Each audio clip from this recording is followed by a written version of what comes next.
Welcome to the SWIKE podcast, the only podcast that shares the stuff you didn't know you needed to know about jobs, careers, and life. The SWIKE podcast, the stuff I wish I knew earlier. Hi everyone, and welcome to the SWIKE Stuff I Wish I Knew Earlier podcast. We're here with one of our new guest hosts, Dylan Nadler, who comes to us with a background in Taekwondo and psychology. And we thought we'd have a discussion about him and his background. So Dylan, how are you doing today? I'm good. Thanks for having me. How are you doing? Fantastic as always. So, Dylan, I'd love if you were able to share with the audience, what are you up to these days? What are you doing now? And then we'll kind of rewind the clock and talk about you kind of growing up as a kid. So, Dylan, what are you up to these days? Yeah, so I'm the founder of a company called MindLock, which is mental training for athletes. So what that means is pretty much developing the mental skills and strategies that are so crucial for performance success. In sports and non-sports, honestly, whether you're an athlete or not. But it's developing kind of the behind-the-scenes skill set and toolkit kind of required for that performance success. So things like confidence, motivation, goal setting, imagery, self-talk, identity, right? Like all of the kind of behind-the-scenes factors that are so important and so crucial when it comes to performance success, but the things that athletes don't necessarily prioritize just because there's not a lot of information around it, right? There's a lot of physical preparation, there's a lot of cardio and strength and conditioning and technical and diet and stuff like that, but when you ask someone how much of performance is mental, the answer is a lot. But then when you ask, well, what are you doing about that? Not so much. So that's where we kind of fill in the gap at MindLock, which is to really equip athletes with the mental tools that they need to perform well. And, that's what I do as the founder.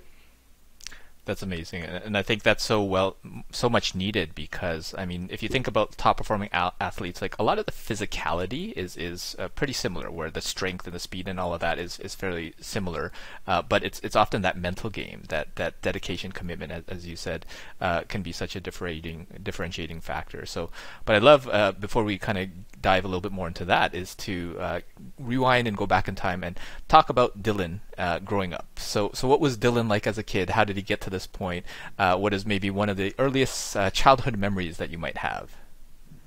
Yeah, I was always a very athletic kid.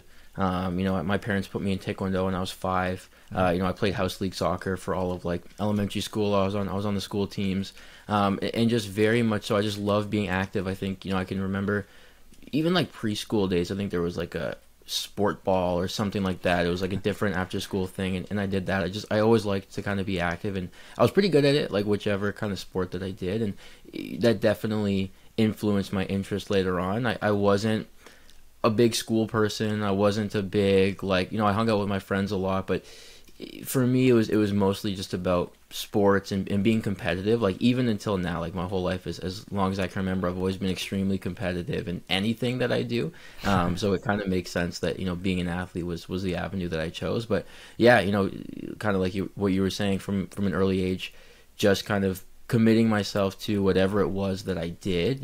Most of the time that was sports, and seeing how that progressed kind of later and later on.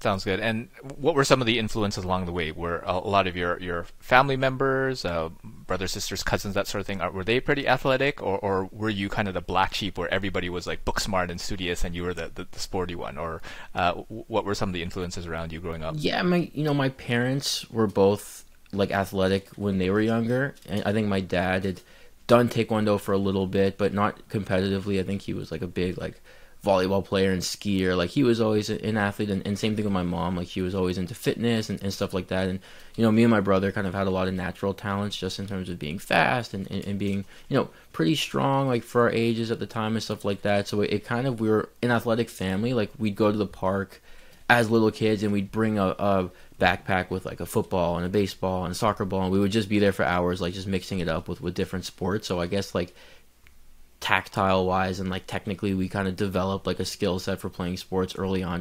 That's just because we did. But in terms of like eliteness, like I think I was the only one from anyone that I know that really took sport to the level that I did and stuck with it that long. Yeah, and I love if you talk a little bit about where, or if you have a sense of where that commitment came from, right? Is that just something kind of natural, or was it groomed over time, or it was the love of the sport, or some other aspect of it?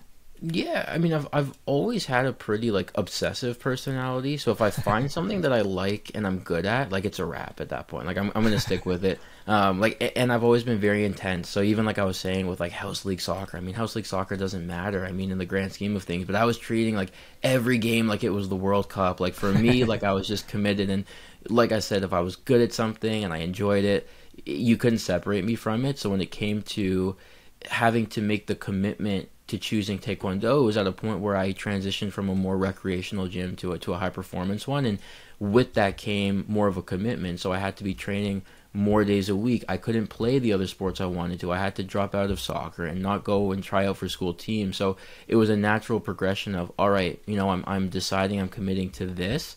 I have big goals and big dreams that I realized that I wanted, and this is the process that I have to follow to get there. So for me, it was an easy decision to kind of drop everything else and roll with the competition side of doing Taekwondo.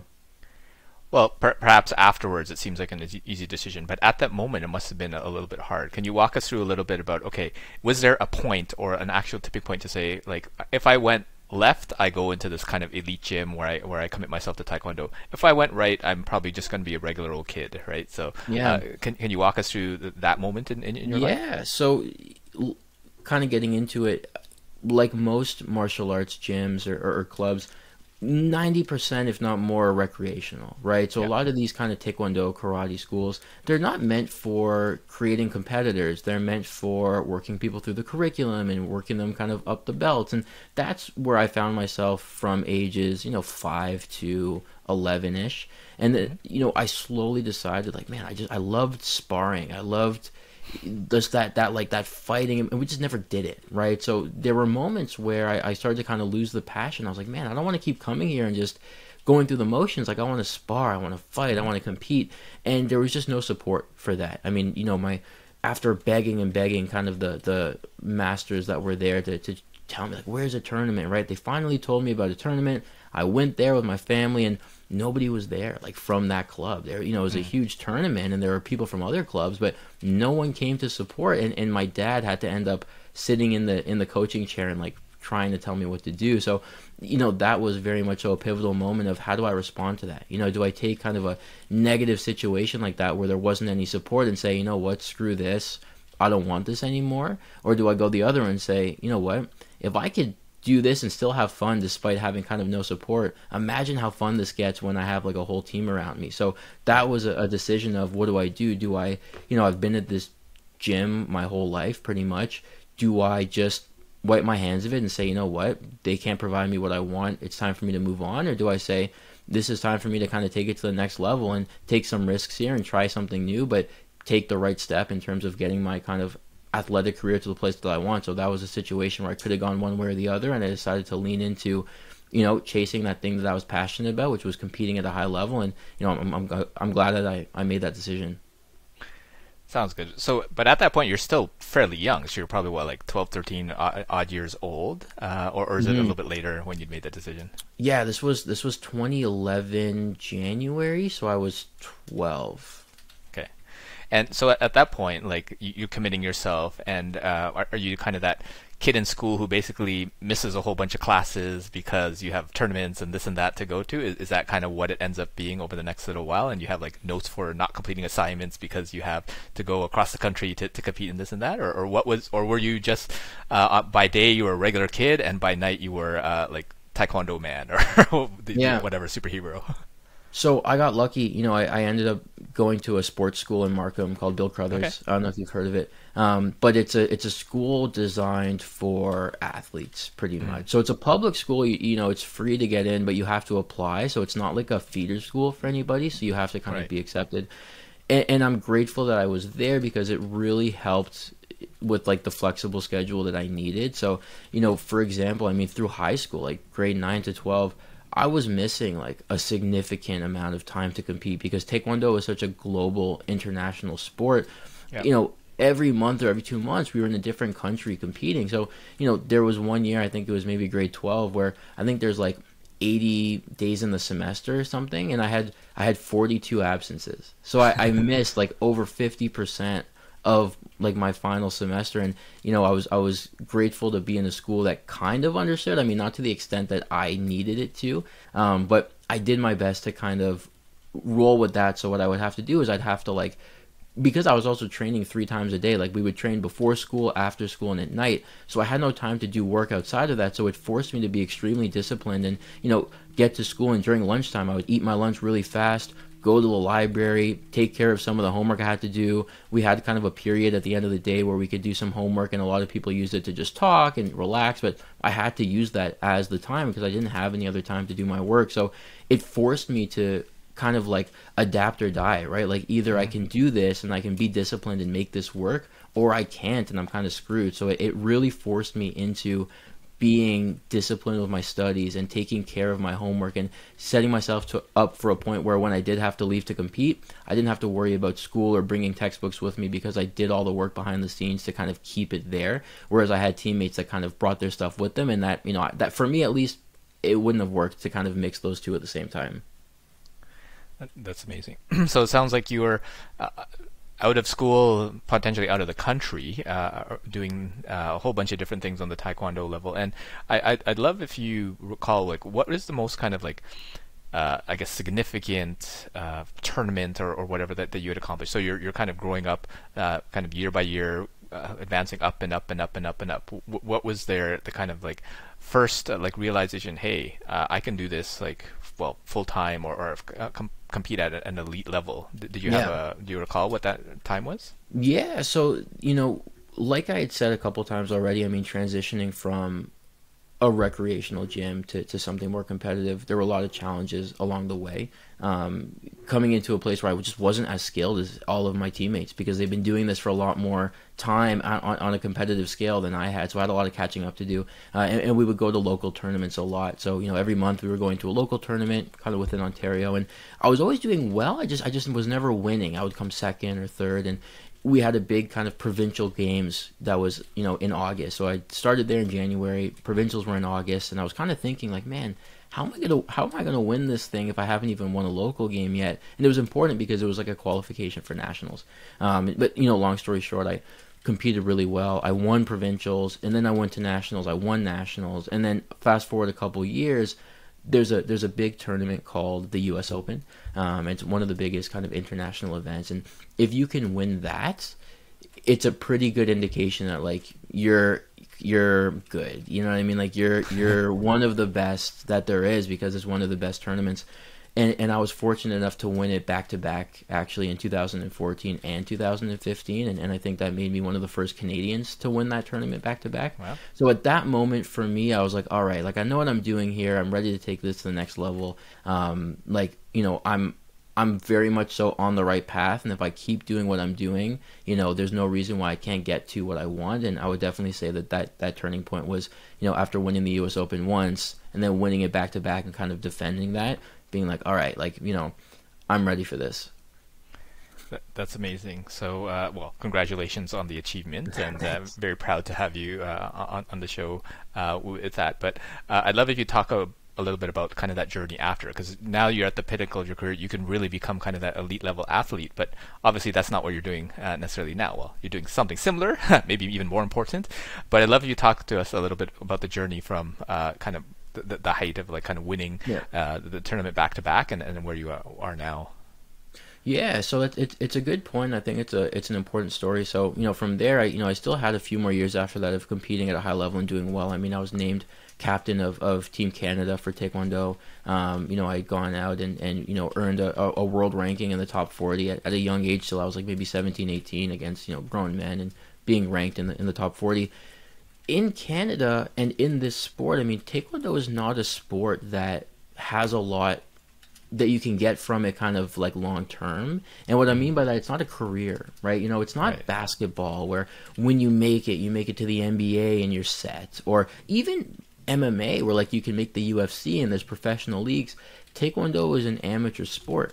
So what you find is there's a shelf life for a lot of kind of competitors, and where that takes them is pretty much about university, like grade 11, grade 12, where a lot of people back out because they have to prioritize their future, right? There's not really a future to competing in that sport. So when it comes to grade 11, grade 12, that's where a lot of people back out. For me, I kind of surpassed that shelf life a little bit, and I pushed through up until I was like 18, 19, I think 19. So, second year university type of thing.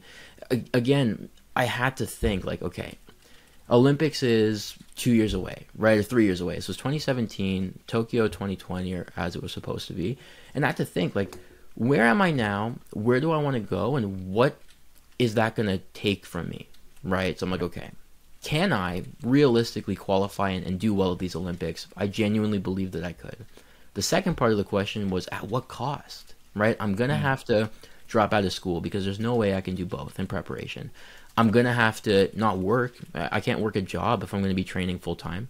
I'm going to have to sacrifice time with family and relationships that are important to me to really kind of pursue this final stretch. And I thought about like, what's going to satisfy me coming home? Like, would I be satisfied with that? I go out there to Tokyo, I win a medal at the Olympics, and I come back and maybe, some pats on the back, maybe you do some you talk to a couple of groups of people, but I realized like I'd be left with not a lot else, right? Like foundationally, especially like in this country where we kind of need a little bit more than that. This isn't a country where you just get paid like you won the lottery for winning the Olympics because that's what matters the most. Like sport is important in Canada, but it's not the most important by any means.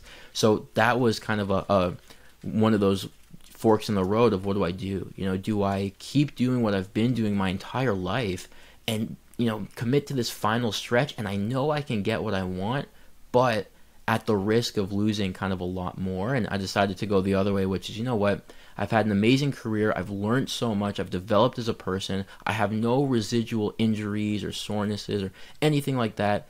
I want to see if I can kind of repackage the skill set that made me successful as an athlete into something else. And I think it was leaning into that identity aspect that allowed me to make that decision. And it wasn't as hard. It wasn't as much of a, really tough one as much as it might have sounded, because I knew like, what made me successful as an athlete is going to make me successful in whatever else it is that I do. Let me repackage that and find what else that I want, instead of only labeling myself as an athlete and I'm only worth something based off of my results. I didn't want to be that person either. Sounds awesome. So yeah, it must have been a tricky spot there, and obviously after the fact you can always speak to it a little bit better, but at the time it must have been pretty nerve-wracking on whether you made the right decision or not. Can you recall the time when maybe the first time that you realized that, oh, I'm no longer competing, right? I'm now doing this, and because you're still coaching folks in sports and athletics and stuff like that, but not as a competitor, as the coach behind the scenes. So can you walk us through a little bit about that, and maybe even before that, the journey to start MindLock? So I don't know which one came first, the MindLock or the egg, whichever one it is. Like how did that process start? Yeah, I mean, it was tough. It was tough, and like I said, as much as I didn't struggle as much as a lot of people do, it doesn't mean I didn't struggle with it, right? I mean, it took me a long time to learn, instead of saying I do Taekwondo, to say I used to do, right? Like that was tough because, since I was 5, I've been doing this my entire life, and it's always been so ingrained with my identity. And, I'm Dylan, the Taekwondo fighter, the international competitor, the team captain. So, it took a while. Like, it took probably, if I'm being realistic, like up to at least a year, maybe 6 months to a year, to kind of transition out of I do this to I used to do this, or I did this. But in terms of like starting MindLock and where that came, I mean, I've always had the idea for it, especially it's what made me successful as a competitor, was leaning into the mental side of competing, because I was never the tallest or the fastest or the most naturally gifted, in my division. I had to rely on other things. I had to rely on my toughness. I had to rely on my discipline. I had to rely on the game planning and the mental kind of analytics of competing. And it's what made me so successful. And traveling and to all these different parts of the world and seeing these national teams, you notice things, and you notice, okay, all these teams have physiotherapists. They all have dietitians. They all have massage therapists. And it always shocked me that no one had like mental coaches, especially like how significant the mental game is. So I knew for a long time, like, that's what I was going to do. I didn't necessarily know that it was going to be right away, but I always had the idea of like, what, when I'm done, I definitely want to go into, the mental coaching side of things. I didn't really have a timeline for it, but I knew, I mean, if you go back to my 8th grade yearbook, when it says, what do you want to be in 20 years? And everybody says doctor, lawyer, police officer, whatever. Mine said sports psychologist at like, in 8th grade. So I've always known that this was what I wanted to do, kind of combining the mental side with the athletic side and merging those two things together. And, it happened a lot sooner than I guess I anticipated it to, but it was pretty much like a right away. Like if I stopped competing end of 2017, and by February 2018 we were launched and ready to go, so it was a pretty quick turnaround. That's amazing. And I'm wondering if you could share a little bit about, like, did it turn out exactly as you'd hope, as you planned when you were in kind of grade 8? that being the sports psychologist, did it meet your expectations, or was it different? So what was that process like? It surpassed my expectations, honestly. And I mean, I'm just getting started, so I'm obviously excited to see how it progresses from there. But I also didn't really have any expectations, right? I've always kind of been the person where it's like, I'm just going to roll with it. I'm going to try something, I'm going to do it, and I'm going to see, right? I try not to overthink things to the point of it being kind of crippling and kind of preventing me from taking action. I've always been, let me just do it. Let me just roll with it and see how it goes, right? Let me kind of like start first and kind of learn as I'm going. So I didn't really have like clear set expectations as to what I wanted from it, especially at a younger age. But I knew that I wanted to be working with athletes or working with teams in a capacity where people would kind of come see me. And I guess I always had more of a traditional vision, back in the day of like having an office and people coming in. And it's definitely progressed to be more modern based in terms of like global reach and doing things online and having access, whether it's one-to-one or it's online programming and reaching people in different parts of the world. Like it's taken a much more modern twist as time's gone on, but it still honors,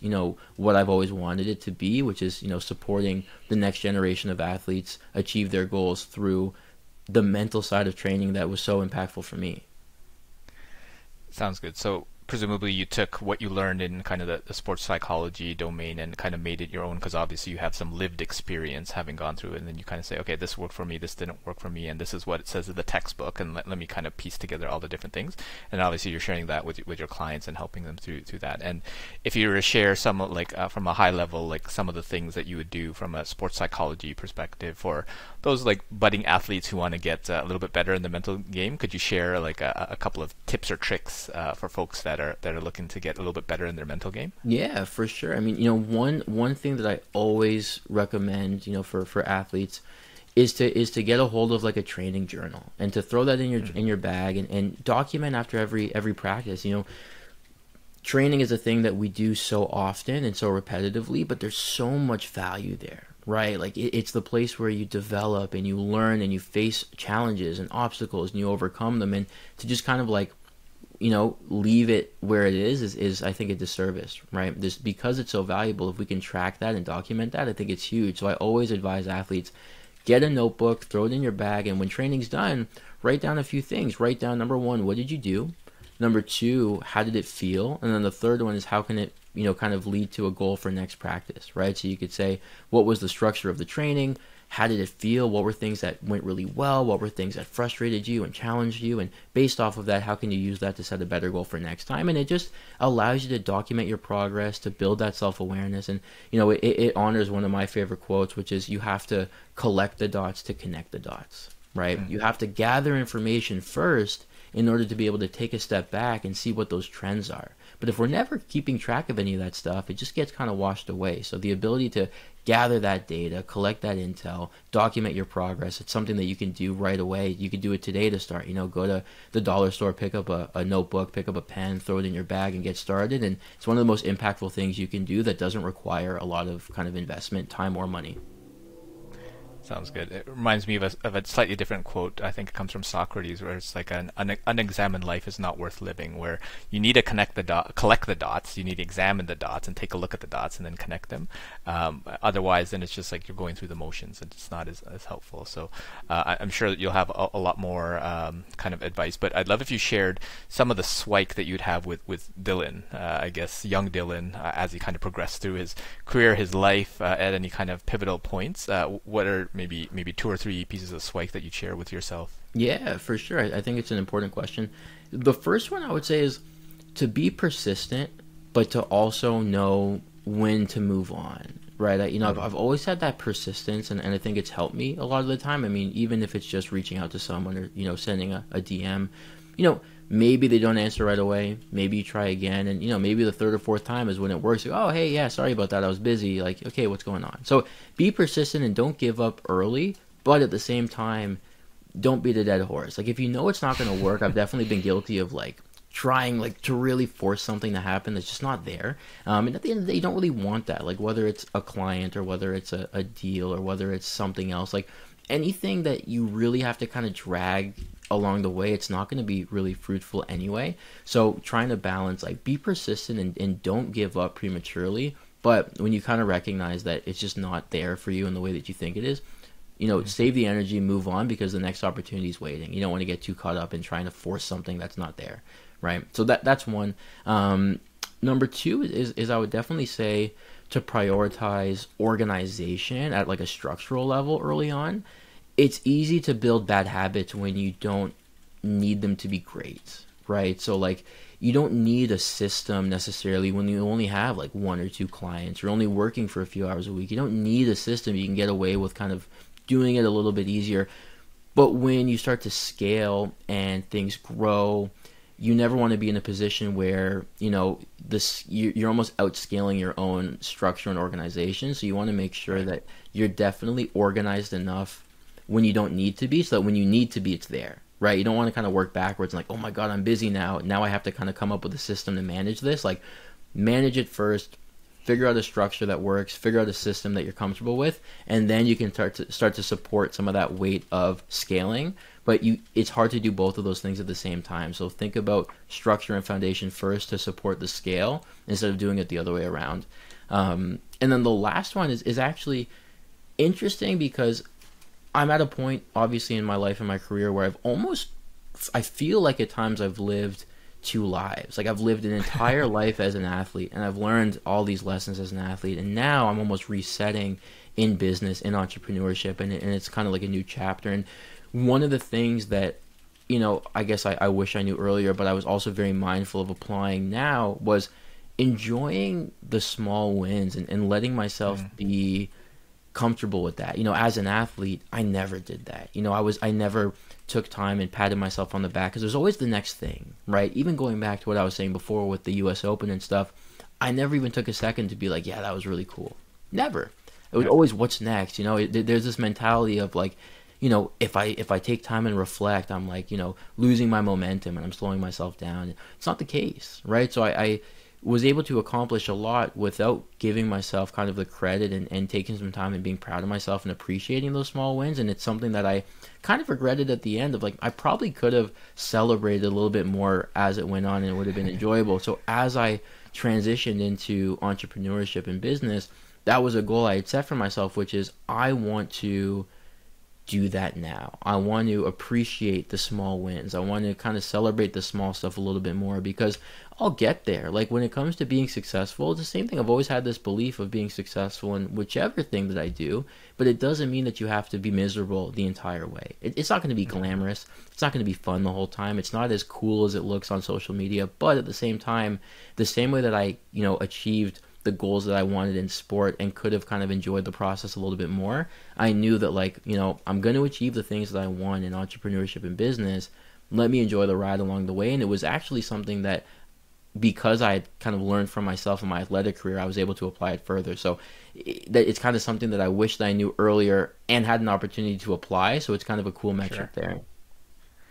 That's amazing. Lots to unpack in those statements. So if I go reverse order, kind of like enjoying the small wins, I think that's definitely important. It reminds me of that quote, life's about the journey, not the destination, and take time to smell the roses, that sort of thing, because it is super important to do that, and it just makes things a little bit more enjoyable and a little more sustainable too, right? Because if you're always looking for the next thing, it's kind of hard to keep going and going and going.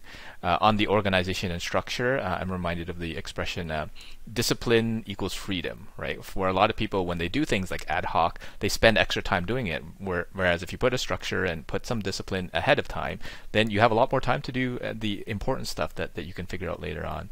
And then the first one about being kind of persistent and knowing when to move on. It's like, don't sell the unsellable, where there are a whole bunch of people where like they won't buy, right? So why bother? But at the same time, they won't buy yet, or not now. So it is that kind of fine line to figure out, am I beating a dead horse, or is it just one more email and then I'll lock them? So I think a lot of that is great advice. And you're still young and early in the journey. And I'm looking forward to following you along and seeing how you grow into all these other different areas, and learning more SWIKE from you in the future. But I'd love if you shared kind of where folks can connect with you and contact you, and then maybe a couple of future aspirations along the way.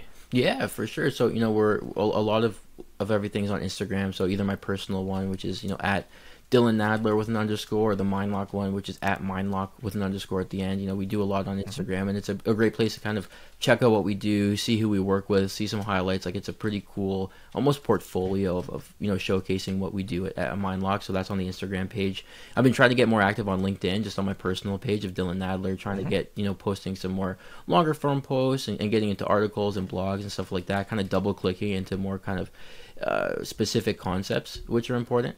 And then there's another way, if you're kind of interested in the actual content of what we do. We also have a fully kind of online course which gives you access to all of the curriculum that we offer at MindLock. So all of the video lessons, the activities, the worksheets, the assessments, case studies for professionals. So if you go to courses.mindlock.ca, it's a great place to check that out. And in terms of kind of what's next, for me, it's kind of leaning into that, what I just talked about with the course. Adding a product to a service was something that was always important to me, because that's kind of how you scale. In a service-based business, you're limited by your time, you're limited by kind of all of those things, and being able to scale with this type of thing was really important to me, to put a lot of time and do it right. Not just do it to do it, but do it in the right way. So taking all of that structure and that curriculum and all that knowledge and bundling it into a fully kind of online course that people can go and access whenever they want at, like I said, at courses.mindlock.ca. It was always important to do it the right way, and now that it's launched and it's good to go, it's cool to see people going through it and their reviews and having a chance to kind of take their learning into their own hands. So that's what I'm excited about, is kind of building that out and scaling it, and seeing in which other ways we can support people around the world. That's amazing, Dylan. So we'll definitely include all of those in the show notes here, and hopefully we'll be able to follow up with you on kind of the new advancements, how you scale your service and your products and all that sort of stuff, and see what else is new in the land of Dylan. So thanks so much, Dylan, for sharing your SWIKE and your insights, and hopefully we'll have you back for a future episode. Of course, yeah. Thanks so much for having me. It was awesome. Take care. Thanks for joining us on the SWIKE Stuff I Wish I Knew Earlier, the podcast. If you like the podcast, please subscribe on iTunes, Stitcher, or wherever you found this podcast. And if you can give us a review, that would be very appreciated. Feel free to contact me on LinkedIn at Lukidanu, Lukidanu, and the same on most social media platforms. And I look forward to hearing from you. Thanks. Bye.